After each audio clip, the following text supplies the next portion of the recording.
Daoine sa domhain forbhartha, ná éis le leis scéalta orpalatóirí, tá go againn agus is féidir linn labhairt tríd ormhótaí, agus is sin ar freagracht. Dearthann leis na ceannairí sa domhain forbhartha, ná smaoineamh ort féin amháin, smaoineamh nar na himplachtaí agus na héifeachtaí a bhaine le do gníomhaíochtaí ar na tíortha atá fós ag forbairt agus atá ag fuailint ó achrúráide. Ndóigh, JJ sound almost keep attention. Reduce in student food frame. Hi, my name is Mehran Island. I'm 23 years old. I'm Ethiopian. I live in Addis Ababa, the capital city of Ethiopia. Emmanuel Salmdom and Tom Fibblin Dish is us on Niger May, August us on Air. James Dodger Air Tionscnamh ag Lashna Chernoja, August Tom the Treebling Egamonja. Hi, my name is Willow. I'm 9 years old and I live in Perth, Australia, but I'm originally from Ireland. Is Matthew, Tom Físeán, coinneáil agus teachtaireacht dlí agus teachtaireacht ag glóiste. n-eispéiris. My name is Andrea Rossi. I'm from Brazil and I'm 46 years old. Hi, my name is Chiara. I'm 26 years old and I'm from Italy. Since I was a child, I have been learning about climate change in school, and today more than ever it has become part of everyday news. And of course changes has not been sudden, they've always been lurking over decades, affecting landmarks and communities equally. In Italy in particular, if we look at the Alps regions where I'm from, we can see that glaciers have been shrinking considerably over the last decade, and the hot and dry summer weather has brought to the mountains a different type of tourists, and this public is not used to the mountains and its environment, so that means that the environment is being damaged by them because they don't know their rules. Ahru airde is ceist casta atá an, agus is ceist idir bhíoch atá an freisin. A dhéanann damáiste níos mó do na tíortha is buaite ar domhain, do na tíortha atá i mbaill forbhartha, agus do dhaoine atá ag brath ar an gré do marachtála. Níl daoine sa tíor seo ar an eolas faoin damáiste atá ag tarlú sa na tíortha eile.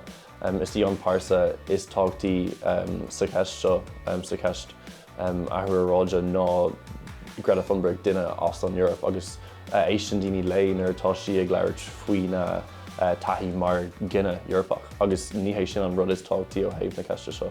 Is é an rud is táchtaí ná an future sna tíortha eile, agus an damáiste atá ag tarlú inis dóibh. Ní raibh is a gom frísin. Conas a chur an fáil seo stracht? My friend Harper lives on a farm not far from here, and she has very strong water restrictions. What happens to her is, she has 2 horses, her mother, her father, and a little sister, and they're finding it very hard to go through with all the stuff they have to do, including helping all their animals. We too have been affected by climate change. This park we love to go to, but not that long ago, the river had overflooded, and from here and from there to the car park was flooded. But it took some time, but now it's the beautiful park that we used to know. An raibh ort athraithe a déanamh ar istíl marachtáil le haghaidh na saincheantaine sibh. Climate change seems to be happening gradually, and we're noticing throughout the years that maybe the seasons are a bit kind of off as like they used to be. For example, in Brazil, normally it rains a lot from November to January, and it has started a bit kind of late and it's still raining a lot, so we're having a few problems there with floods and stuff. Conas atá rudaí I dóchas? Bíonn tiltí agus tromí I bhfad níos go tínta níos, agus tá éifeacht diúltach ag sin ar talmhaíochta agus ar firmreacht comá. Níl seo ceart. And the problems of rising temperatures has also brought intense rainfalls, landscapes and floods all over the country, especially in Sicily, for example. It has been recorded that over 2 days it has rained the same amount of rain that would rain in 6 months. So the climate change has been adding more risks to areas that have already geological problems. Brazil has a national plan for adapting to climate change situation. And there's topics there on agriculture, water resources, biodiversity. They even have disaster kind of risk management because sometimes things happen. An ruddy imetha in Ógras de réir mar héin an iarraidh. I think things have definitely been getting worse because we do hear reports from back in Ireland about the big storms that are happening and the bushfires around here. Since it's reopening, I think we have to do a lot more. I mean, it could go all around the world soon.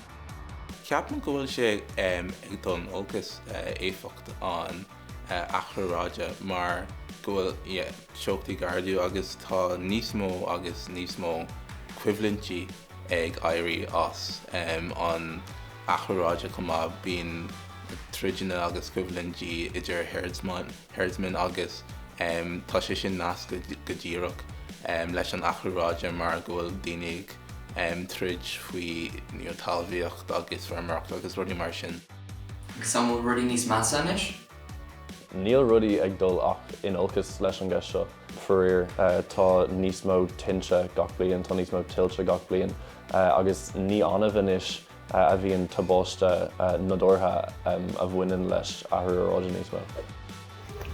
There are plastic bags on the sides of the river, as you can see. It's obvious that they will end up in the river, then damage aquatic animals after they not decompose. Conas a thugann an domhain aig ar na smaoineamh seo dar lá. Sílim go bhfuil éifeacht le díreach míbhearailte ag an athraráide ar tíortha ísealincum i gcompráid le tíortha forbethe, mar ní chaimiid I tíortha ísealincum an éard airgid céine ar rudí mar an targaí plastacha nó tuairis eitleán nó feichlí mór a ní chaimiid an targad sin is a chaithinn tíortha forbethe. Tá sé seo dá chreata. Céir gur féidir le céannarí ar dána dhéanamh faoi? Mar duine airnach is cín se gur ceartú a bheith burtha faoi na himplachtaí atá ag tarlú le seo. Ar ag an chéine ní muideanna na daoine atá ag fuailint ó seo go bhórmhór. Is iad na daoine díortha eile timpeall an domhain atá ag fuailint. Is iad na daoine in atá ag fáilbhais chuile bliain mbaill ar tráú air atá ag fuailint. Is iad na daoine agus na feirmeoirí agus na mná timpeall an domhain atá ag bra ar an gré atá tábhachtach. Dar nó í tá muideanna tábhachtach ach tá or báistí níos tábhachtaí ná muideanna inis. So tá ar an a bheith ag smaoineamh futhú ní muideanna. Ní chéalam go bhfuil daoine san air nó san iartha go generalta ar an eolas faoin damáiste a dhéanann athraráide, mar ní ceapan go múntar an topic sin go chana fórleachnach sna meánscoile nó sna hallscoile bíonn an béim rilí ar na himplachtaí a bhéil le brath san Eorp nó sa America, so ní chéalam go bhfuil a nóchan idirchas an go fáil. Céir gur féidir le dhéanamh faoi? I've only lived in Perth for 6 years, but I have noticed that the summers have been getting drier and the winters been getting wetter. And I think that soon it could become a major problem if we don't take action. And I believe that change in our life habits, together with the work of government and institution, is necessary for a better future. Many young people have been manifesting over the streets to ask for change, and I think that we can all use some environmentally friendly tips in our daily lives. For example, recycling is essential. Reduce, avoid fossil fuels if possible, and prefer bikes to public transport, or switch to renewable energy. Because if everyone just takes one step towards a better future, I think that everyone can then benefit in our common home, that's Earth. Mar gine atá rugtha is sa bhliain 2009 mise nó ní muidne na daoine a phioc an ceiste, a phioc an scéal seo, a phioc an damáiste seo. Ar faoi daoine seimhre? I think the richer people, they could always spare off some of their money. You don't have to show off your money by go traveling around the world in planes and jets and yachts. I think they could use it more to give money to the less fortunate who maybe could help, or they could help by making things, designing things, working with other teams to try and help climate change. It's always unfair that the more deprived part of the population, they don't get the same kind of sewage treatment. You know, there's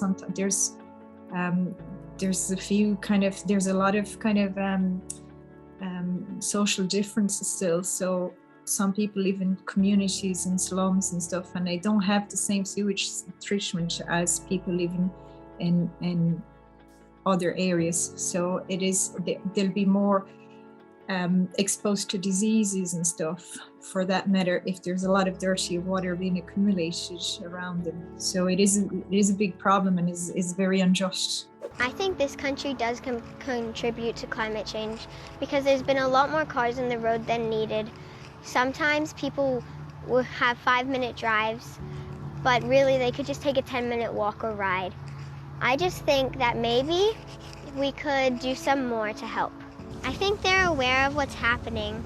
They're not exactly going out of their way to help though. We are doing our bit. We're using our cars less. We're getting solar panels.